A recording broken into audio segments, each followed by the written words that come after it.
helps you to sleep, night comes only to whisper one simple thing.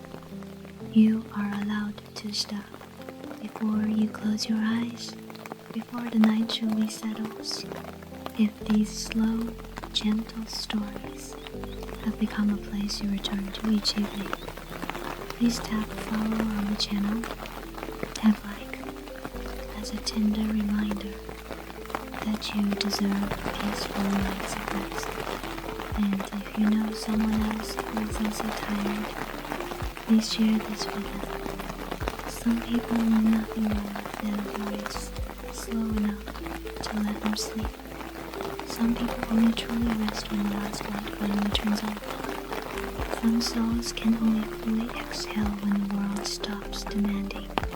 And some stories only open their doors when daylight has completely withdrawn. If you are listening to this voice, perhaps today has been long enough, loud enough, heavy enough. Labi, So jāskaidrs. allow yourself to Tā step stāv out kā of the čurāķika. daytime. You Vīrietis. don't need to bring anything with you. Lie down. Find a position where your body no longer has to try. Pull the blanket up just Paklusēt vajag warm vienalga. enough. Dim the lights, or if you can, let the room sink into a gentle darkness. No need to focus. No need to do it right. Just be here. This voice is not here to teach you anything. It is only here to sit beside you in the night. Begin with your breath. Do not change it. Just notice that it is there. Breathe in. Know that you are breathing in. Breathe out. Allow everything to release with that breath. Breathe in a little slower. Breathe out a little longer, as if the night is stretching around you, as if no one needs you to hurry anymore. Let your shoulders drop. They have carried enough today. They no longer need to hold themselves up. Let go, let go. Soften your neck. Relax your jaw. Your teeth no longer touch. Your forehead eases. Fine lines dissolve like thin mist. There is nothing else to think about now. Your breath continues to flow in and out, steady, gentle.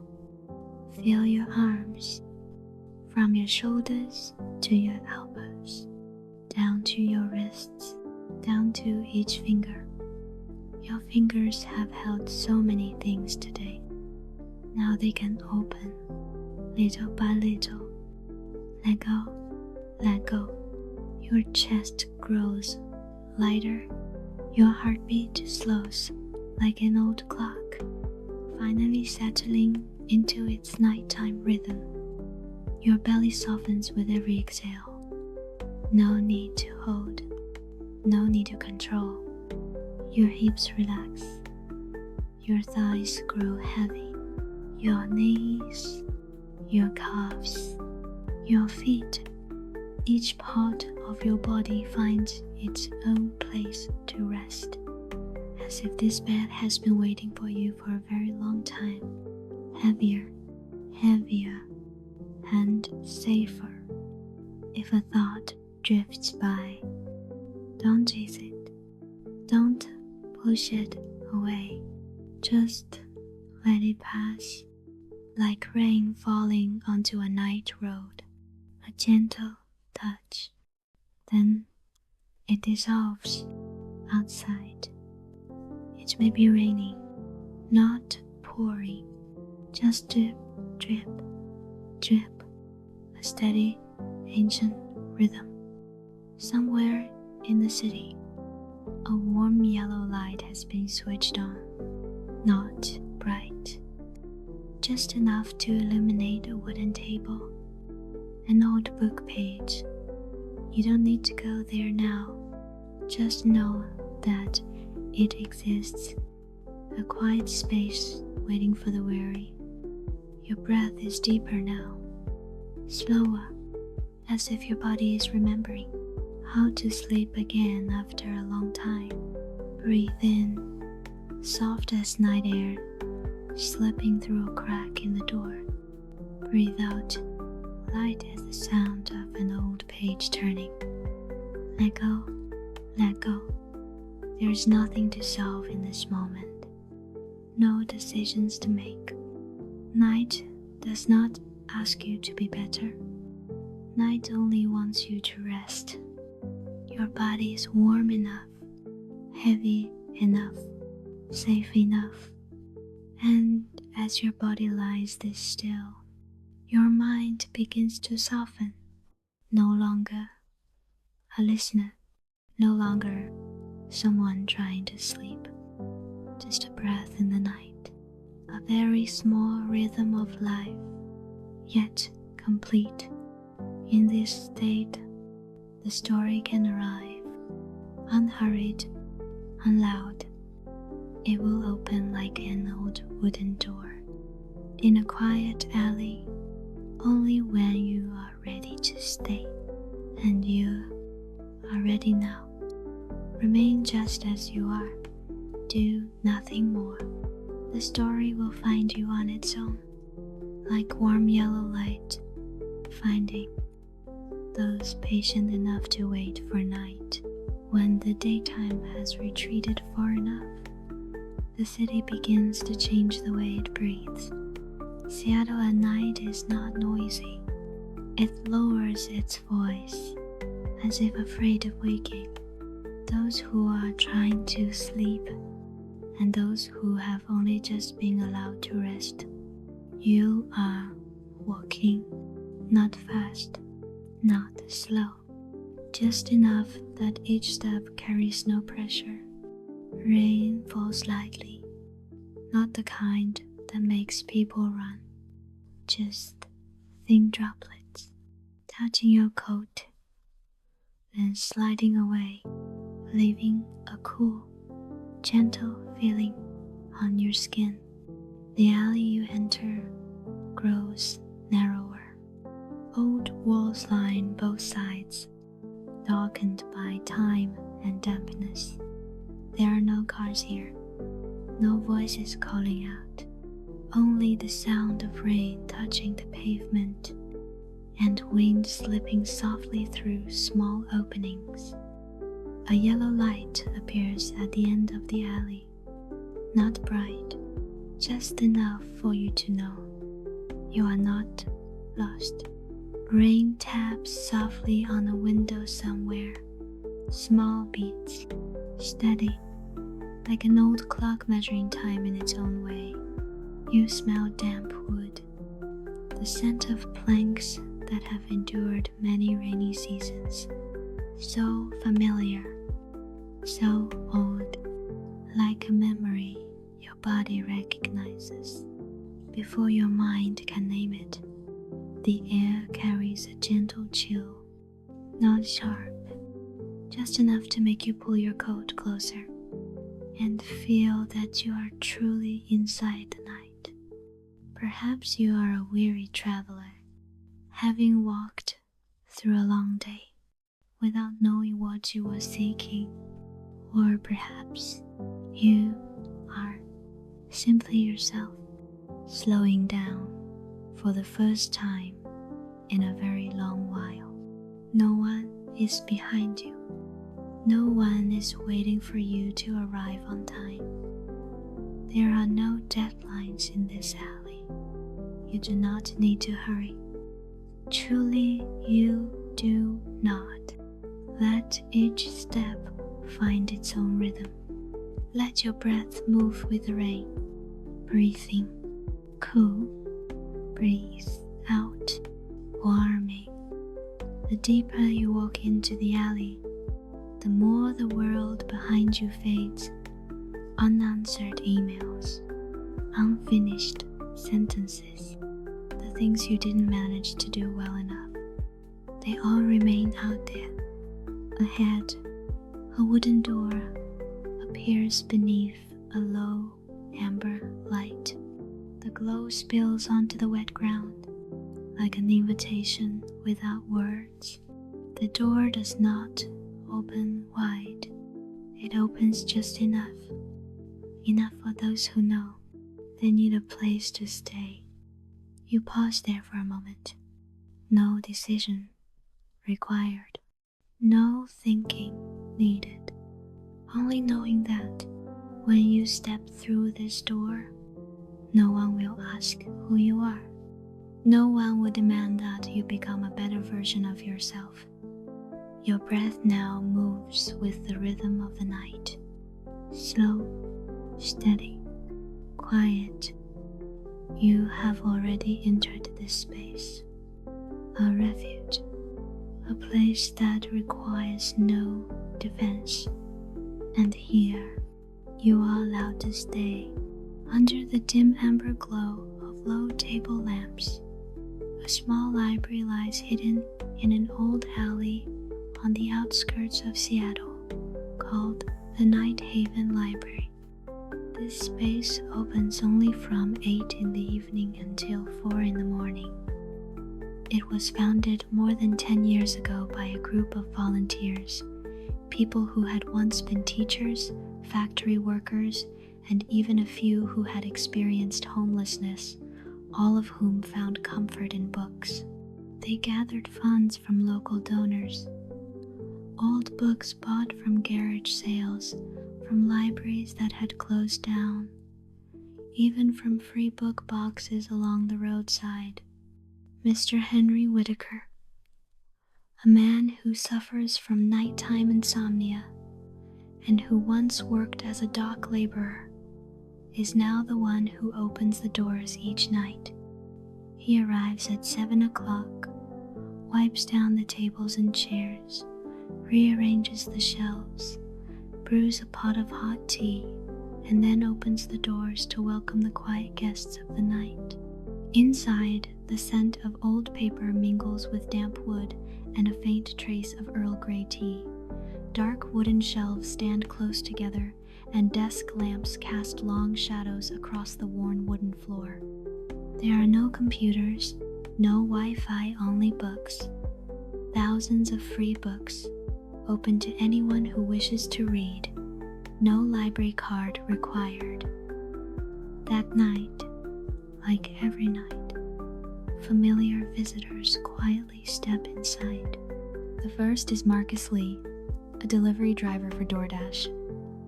Marcus is tall, broad-shouldered, his reflective jacket still dotted with a few drops of Seattle rain. He usually sits at the corner table near the window, slowly turning the pages of The Alchemist by Paulo Coelho. Mr. Henry, do you have anything new on Eastern philosophy tonight? Marcus asks, his voice rough from the cold wind. Mr. Henry smiles and slides Zen and The Art of Motorcycle Maintenance toward him. This one was donated yesterday. Give it a try, you'll like it. Marcus nods his thanks and sits down. He reads slowly, as if each sentence were a pause between the non-stop deliveries that fill his days. Next comes Elena Ramirez, a janitor who works in downtown office buildings. Elena is around 40, her hair tied in a high bun, her hands still carrying the scent of cleaning chemicals. She loves Russian novels, Dostoevsky, Tolstoy's stories of small people living within enormous societies. I think I'm a bit like Raskolnikov. Elena whispers to Mr. Henry as she receives an old copy of Crime and Punishment, but I haven't killed anyone. It's just, sometimes I feel like I'm killing my own dreams every day. Mr. Henry says nothing. He simply pours her more tea. Elena sits and reads, her eyes red with exhaustion, yet slowly brightening. Then comes Jasmine Nguyen, who sells iced tea on a corner near Pioneer Square. Jasmine is younger, only 28, but she already carries the weary smile of an adult. She loves poetry. Maya Angelou. Langston Hughes verses that speak of hope amid hardship. How many cups did you sell today? Mr. Henry asks. 32.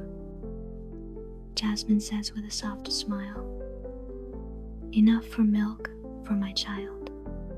Not enough for new books. Mr. Henry slides a thin volume toward her.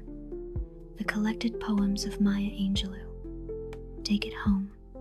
Read it to your child before sleep. You have priority. Just bring it back tomorrow. Jasmine holds the book close, her eyes shimmering. Finally, close to 11 o'clock, the door opens once more. A young woman steps inside, tall and slender, wearing an expensive cashmere coat. Salon-styled waves in her hair, high heels clicking against the wooden floor. It is Sophia Chan, once a student at the University of Washington, who used to sit here night after night 10 years ago, clutching economics and philosophy books while preparing for exams. Now Sophia works at a large tech company and lives in the upscale Capitol Hill neighborhood. She steps in, looks around, and slightly curls her lip. Hello, Mr. Henry, Sophia says politely but distantly. It's been a long time. Hello, Sophia. How have you been? Mr. Henry asks, still wearing the same familiar smile. I'm just stopping by. Wanted to see if there's anything new. She walks along the shelves, her fingers brushing the worn book covers. Why is it still all old books? There's nothing new here. No audiobooks, no ebooks, no latest bestsellers. It feels a bit outdated. Mr. Henry watches quietly. He can see the changes clearly. The designer handbag, the expensive perfume, the faint trace of disdain in her eyes. As she looks at the others, Marcus dozing over his book, Elena carefully taking notes, Jasmine whispering poetry to herself. Sophia stops in front of the economics shelf, where she once spent countless hours. She flips through an old copy of The Wealth of Nations, then sets it back. I remember sitting here all the time, but now I don't need this anymore. Life is different. She turns to leave, but then she pauses, looking at Marcus marking his page with a small scrap of paper, at Elena biting her lip as she reads a painful passage, at Jasmine smiling softly at a line of poetry. Sophia exhales quietly. She remembers exam nights when rent money was almost gone, when she lived on instant noodles and stayed here until late to study. These books free worn were her only companions then. She turns back to Mr. Henry's desk. Mr. Henry, may I sit for a while? You're always welcome to sit here, Sophia. She chooses an old book, Man's Search for Meaning by Viktor Frankl, the one she read over and over again at 20. She sits in her familiar corner and opens to the first page. The space falls silent. Only the slow sound of pages turning, the soft patter of rain against the window, the steady breathing of people searching for something greater than mere survival. Marcus looks up and offers Sophia a gentle smile. Elena nods in greeting. Jasmine whispers, "Hello." Sophia doesn't respond right away. She simply turns the page, slowly. And in that moment of quiet, a small light flickers in her eyes, not from the lamps, but from awakening. She realizes these old books are not outdated at all. They are bridges, They once supported her, and now they are still supporting others' people, just like she once was. When the clock strikes 3 in the morning, Sophia closes the book. She stands and walks to Mr. Henry. "Thank you," she says, softly, sincerely. I'll come back." Mr. Henry simply nods. Sophia steps outside. The rain has stopped. She looks back at the library, the warm yellow light spilling into the dark alley, and smiles gently. That night, the library still closes quietly at 4 o'clock. But inside each heart, a page has been turned slowly, then brightened, then opened. A small lesson. The things that once saved us are still quietly saving others today. Do not turn your back on them simply because you have moved ahead. For the human journey never truly ends. We only change places on the old wooden chairs in a library that opens only at night. The yellow light in the library does not turn off right away. It only softens, lower, just a little, as if it has completed its task. The wooden chair where you are sitting is no longer hard. It softens very slowly, silently, and before you realize it, the cool feel of the wood has transformed into the familiar support of the bed you are lying on. No need to move, no need to walk. Everything changes right where you are. The desk lamp that once cast long shadows across the wooden floor is now only a faint glow behind half-closed eyelids. Then that glow dissolves, drifting into a warm darkness, not deep, just enough to make you feel held. You are still here, but no longer in the library. Or rather, the library is now within you.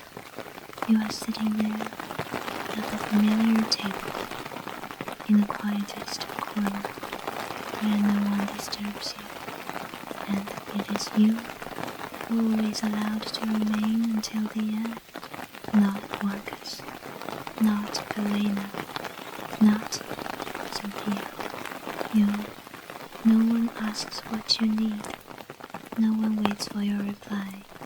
No one expects you to become another version of yourself. You only need to breathe. Breathe in very softly. Breathe out a little longer. The last thoughts of the day fall like thin leaves. No sound, no collision. They touch the water and dissolve.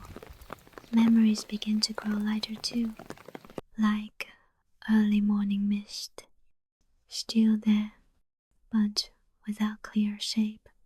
You don't need to hold on to them. They know how to leave. This voice slows down. There are wider spaces between the sentences, spaces that do not need to be filled. Let go, let go.